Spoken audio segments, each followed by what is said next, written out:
The Da Vinci Code, Chapter 5. Murray Hill Place, the new Opus Dei World Headquarters and Conference Center, is located at 243 Lexington Avenue in New York City. With a price tag of just over $47 million, the 133,000 square foot tower is clad in red brick and Indiana limestone.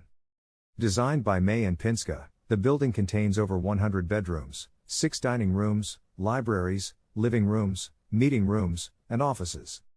The 2nd, 8th, and 16th floors contain chapels, ornamented with millwork and marble. The 17th floor is entirely residential. Men enter the building through the main doors on Lexington Avenue. Women enter through a side street and are acoustically and visually separated from the men at all times within the building. Earlier this evening, within the sanctuary of his penthouse apartment, Bishop Manuel Aringarosa had packed a small travel bag and dressed in a traditional black cassock. Normally, he would have wrapped a purple cincture around his waist, but tonight he would be traveling among the public, and he preferred not to draw attention to his high office. Only those with a keen eye would notice his 14-karat gold bishop's ring with purple amethyst, large diamonds, and hand-tooled mitre crozier applique. Throwing the travel bag over his shoulder, he said a silent prayer and left his apartment, descending to the lobby where his driver was waiting to take him to the airport.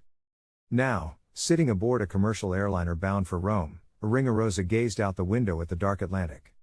The sun had already set, but Aringarosa knew his own star was on the rise. Tonight the battle will be won, he thought, amazed that only months ago he had felt powerless against the hands that threatened to destroy his empire. As President General of Opus Dei, Bishop Aringarosa had spent the last decade of his life spreading the message of God's work literally, Opus Dei. The congregation, founded in 1928 by the Spanish priest José María Escrivá, promoted a return to conservative Catholic values and encouraged its members to make sweeping sacrifices in their own lives in order to do the work of God. Opus Dei's traditionalist philosophy initially had taken root in Spain before Franco's regime, but with the 1934 publication of José María Escrivá's spiritual book The Way, 999 Points of Meditation for Doing God's Work in One's Own Life, Escrivá's message exploded across the world. Now, with over 4 million copies of The Way in circulation in 42 languages, Opus Dei was a global force. Its residence halls, teaching centers, and even universities could be found in almost every major metropolis on Earth. Opus Dei was the fastest growing and most financially secure Catholic organization in the world. Unfortunately, Aringarosa had learned, in an age of religious cynicism, cults, and televangelists, Opus Dei's escalating wealth and power was a magnet for suspicion. Many call Opus Dei a brainwashing cult, reporters often challenged. Others call you an ultra-conservative Christian secret society. Which are you? Opus Dei is neither, the bishop would patiently reply. We are a Catholic church. We are a congregation of Catholics who have chosen as our priority to follow Catholic doctrine as rigorously as we can in our own daily lives. Does God's work necessarily include vows of chastity, tithing, and atonement for sins through self-flagellation and the Silas? You are describing only a small portion of the Opus Dei population, Aringarosa said. There are many levels of involvement. Thousands of Opus Dei members are married, have families, and do God's work in their own communities. Others choose lives of asceticism within our cloistered residence halls. These choices are personal, but everyone in Opus Dei shares the goal of bettering the world by doing the work of God. Surely this is an admirable quest. Reason seldom worked, though. The media always gravitated toward scandal, and Opus Dei, like most large organizations, had within its membership a few misguided souls who cast a shadow over the entire group. 2 months ago, an Opus Dei group at a Midwestern university had been caught drugging new recruits with mescaline in an effort to induce a euphoric state that neophytes would perceive as a religious experience. Another university student had used his barbed Silas belt more often than the recommended 2 hours a day and had given himself a near-lethal infection. In Boston not long ago, a disillusioned young investment banker had signed over his entire life savings to Opus Dei before attempting suicide. Misguided sheep, Aringarosa thought, his heart going out to them. Of course, the ultimate embarrassment had been the widely publicized trial of FBI spy Robert Hansen, who, in addition to being a prominent member of Opus Dei, had turned out to be a sexual deviant, his trial uncovering evidence that he had rigged hidden video cameras in his own bedroom so his friends could watch him having sex with his wife. Hardly the pastime of a devout Catholic, the judge had noted. Sadly, all of these events had helped spawn the new watch group known as the Opus Dei Awareness Network, ODAN.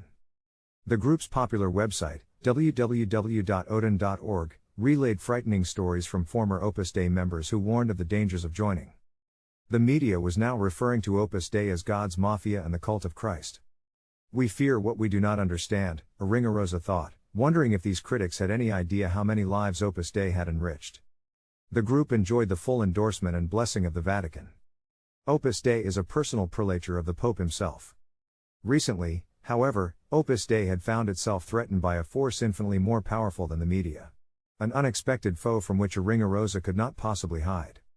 5 months ago, the kaleidoscope of power had been shaken, and Aringarosa was still reeling from the blow. They know not the war they have begun, Aringarosa whispered to himself, staring out the plane's window at the darkness of the ocean below. For an instant, his eyes refocused, lingering on the reflection of his awkward face, dark and oblong, dominated by a flat, crooked nose that had been shattered by a fist in Spain when he was a young missionary. The physical flaw barely registered now. Aringarosa's was a world of the soul, not of the flesh. As the jet passed over the coast of Portugal, the cell phone in Aringarosa's cassock began vibrating in silent ring mode. Despite airline regulations prohibiting the use of cell phones during flights, Aringarosa knew this was a call he could not miss. Only one man possessed this number, the man who had mailed Aringarosa the phone. Excited, the bishop answered quietly. Yes? Silas has located the keystone, the caller said. It is in Paris. Within the Church of Saint-Sulpice. Bishop Aringarosa smiled. Then we are close. We can obtain it immediately. But we need your influence. Of course. Tell me what to do. When Aringarosa switched off the phone, his heart was pounding. He gazed once again into the void of night, feeling dwarfed by the events he had put into motion. 500 miles away, the albino named Silas stood over a small basin of water and dabbed the blood from his back, watching the patterns of red spinning in the water. Purge me with hyssop and I shall be clean, he prayed, quoting Psalms. Wash me, and I shall be whiter than snow. Silas was feeling an aroused anticipation that he had not felt since his previous life. It both surprised and electrified him. For the last decade, he had been following the way, cleansing himself of sins. Rebuilding his life. Erasing the violence in his past. Tonight, however, it had all come rushing back. The hatred he had fought so hard to bury had been summoned.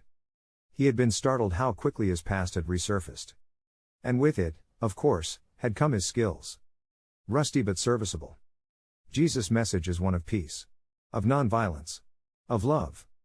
This was the message Silas had been taught from the beginning, and the message he held in his heart. And yet this was the message the enemies of Christ now threaten to destroy. Those who threaten God with force will be met with force. Immovable and steadfast. For 2 millennia, Christian soldiers had defended their faith against those who tried to displace it. Tonight, Silas had been called to battle. Drying his wounds, he donned his ankle-length, hooded robe. It was plain, made of dark wool, accentuating the whiteness of his skin and hair. Tightening the rope tie around his waist, he raised the hood over his head and allowed his red eyes to admire his reflection in the mirror. The wheels are in motion.